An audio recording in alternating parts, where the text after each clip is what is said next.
मेरा नाम राशि जैन है। मैं और मेरा नाम लक्ष्मी प्रिया नायक है। मैं रमा देवी यूनिवर्सिटी में पढ़ रही हूँ। आज के दिन बहुत अच्छा गया। आज बहुत मज़ा भी आया क्योंकि आज हमारे रमा देवी यूनिवर्सिटी का फाउंडेशन डे है। आज के दिन में बहुत खुश नसीब फील कर रहे हैं कि आज इस यूनिवर्सिटी में हमें पढ़ने का मौका मिला जहाँ रमा देवी माँ का नाम का यूनिवर्सिटी है। और मो ना रिजवाना जस्मिन, मु रमादेवी विश्वविद्यालय गोटे छात्री।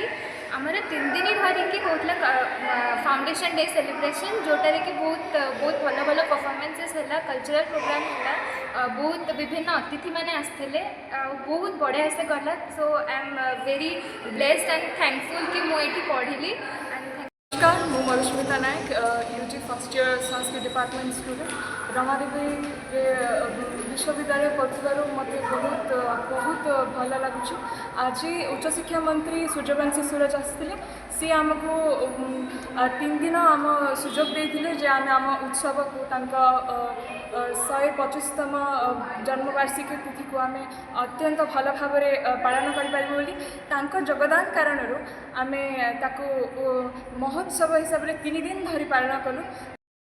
नमस्कार, मो ना हूँ स्मृतिस्मिता देहुरी। मु UG first year physics department छात्री अटे।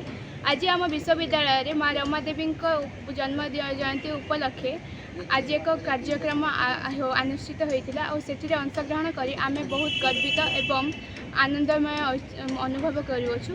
आज बहुत सारा कार्यक्रम सहित बहुत बहुत अतिथि माने योगदान कर सफल करते।